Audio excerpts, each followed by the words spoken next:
It is a painful anniversary for the people of Lac-Mégantic, Quebec.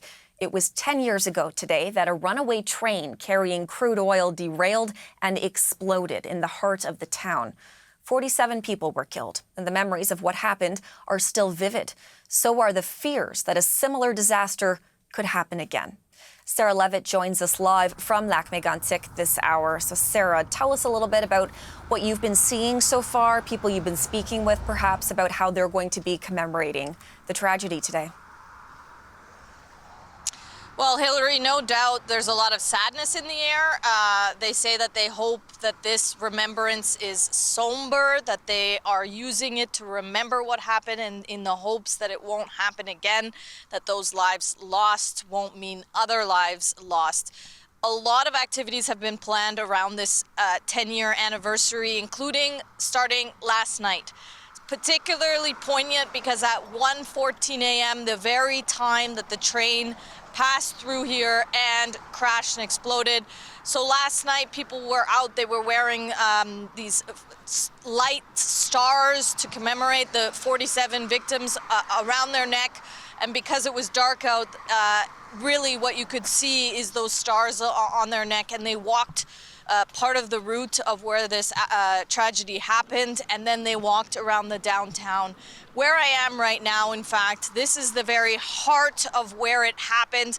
This entire area was completely destroyed by the explosion, and then of course the contamination from the oil. It was off limits for years because of the cleanup, the investigation, and the subsequent decontamination. Lots of people really wanting to commemorate what happened. There's going to be a mass at 11. After that, the bells will ring 47 times. And that's particularly poignant for family and friends who lost loved ones. Family and friends like Jean, who lost his daughter, Kathy.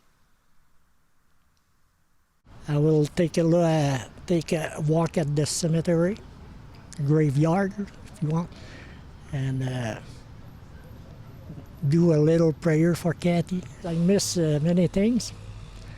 I miss her smile. I miss her hug. And it's still in my mind every day, you know. But we have to live one step at a time, one day at a time. And that's really it. One step at a time, one day at a time. Commemorations like these are important, but they say it's no different than right after the accident, 1 year, 5 year, 10 year, they'll always remember. Sarah, of course, much of today is really going to be about remembering and honoring those 47 victims. But then for people who've lost loved ones, it can be hard to forget this disaster and try and find some sort of closure here because those train tracks, they are still there. They are still being used. So I'm hoping that you can please talk to us a little bit more about that and about whether or not, for example, you've seen any trains today. So since I've been here yesterday, there hasn't been a train that has gone by, but it is a daily reminder. Right behind me, a few meters behind me, is the train track. This is exactly where the accident happened. And so it is exactly that, a daily reminder for people who come to the downtown core. And as I said, this area was blocked off for years. It has since been rebuilt. There are some people who lost loved ones that refuse to come downtown because the train tracks are still here, still in use, and crude oil is still being transported along these tracks. Of course, the provincial and federal government have now said they will be moving these tracks, diverting it so that it goes around the town. That is some good for some people, but others aren't happy about that either. It includes expropriating some land, and for some it's just a question of seeing that train. People like Isabelle Boulanger, who lost her son. Let's hear from her.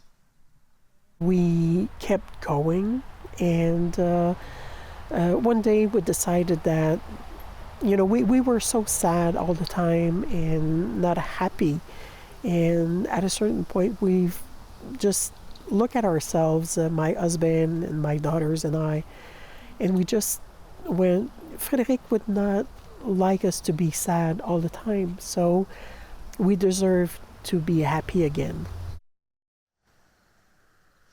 So no doubt this is a controversial issue here in this town, particularly because many residents say very few things have changed in terms of safety of the rail, and they really do not want to see something like this happen again.